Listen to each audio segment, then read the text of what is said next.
Hi, and welcome to another episode of Uniting Our Community, presented by the United Way of Gloucester County. I'm Mackenzie, and I'm joined here by Tim, who is a retired police officer from Glassboro, New Jersey. I'd say pretty proud, right? Yes, absolutely. Great. I'm actually engaged to a police officer myself, so it's good to have that connection. There you go. Really excited to talk. Congratulations. Thank you. So speaking of police officers, can you go into what you saw during your typical day of what the community is in need of?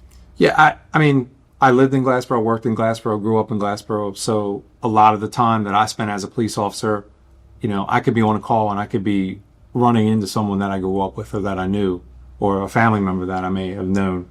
And you see the mental illness, you see the alcohol addiction or drug addiction, just to name a couple of the things. And you want to try to get these people help if you can.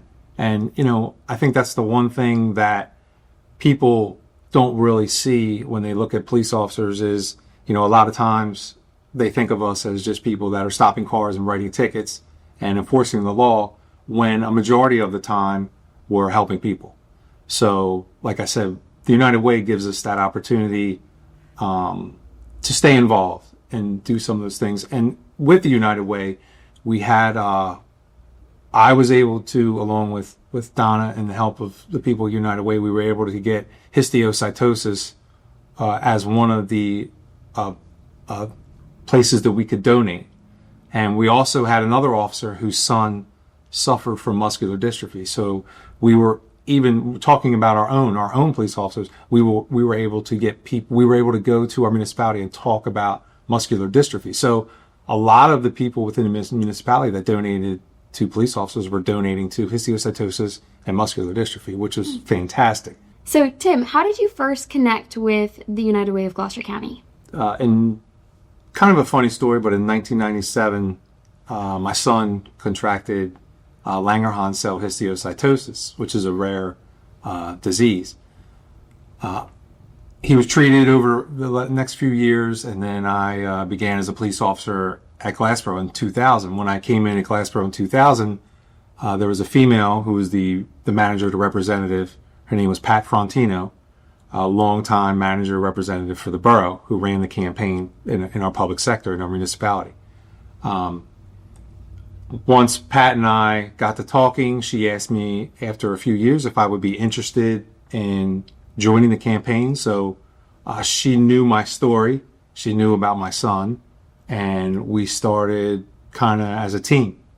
We did some different speaking engagements within the borough and kind of trying to recruit police officers, firefighters, municipal workers, office workers, everyone within the borough, trying to get them on board.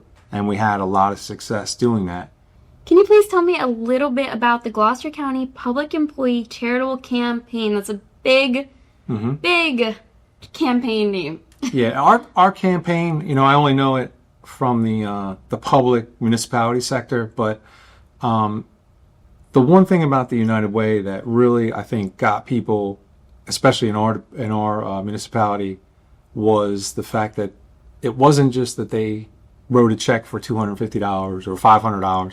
It was the fact that they were able to take money out of their paycheck every 2 weeks, and they could donate that way. And I really tried to emphasize that point and sell that point, that they weren't just, cutting a check to me, but if you're taking a couple dollars out of your paycheck, you don't really notice that. And it's going to a good use. So we really tried to get that in their heads when we were pumping the campaign.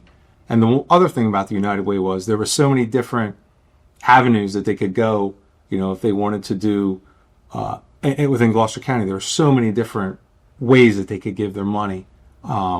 That was a selling point as well. So we really tried to get them behind some of the organizations that were special to us. Yeah. But there's also those other things that police officers encounter. And you would see that. You would see a big variety. You would see, some going to mental health, and you would see some going to alcohol and drug addiction. So there was a lot of different avenues that they could go within the town. It puts a different twist on it when you see that stuff personally. It definitely does, and like I said, I wouldn't have gotten involved in it if it didn't personally happen to me.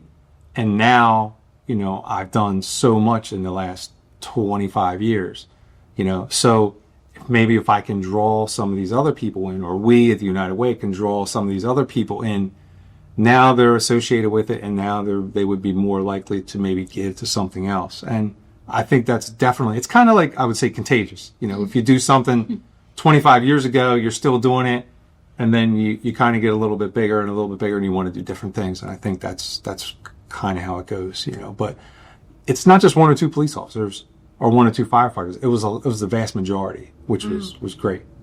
Passion drives. Yeah, absolutely. Yeah. It was a win for United Way, and I think it was a good thing for our department, or for our municipality. Absolutely. So in closing, Tim, why is it important to support the United Way? People need help. They need help from police officers. They need help from firefighters. They need help from the United Way. People need help. And like I said, if you're only giving $2 out of your check, and I don't mean to say only, but if you're giving $2, that's still something. It's better than not giving at all. And it goes to helping other people. And that's, I think, is the key. If we can just get everyone to do a little bit, it adds up in the end. I want to thank again our special guest, Tim, and I'm looking forward to you joining me on another episode of Uniting Our Community.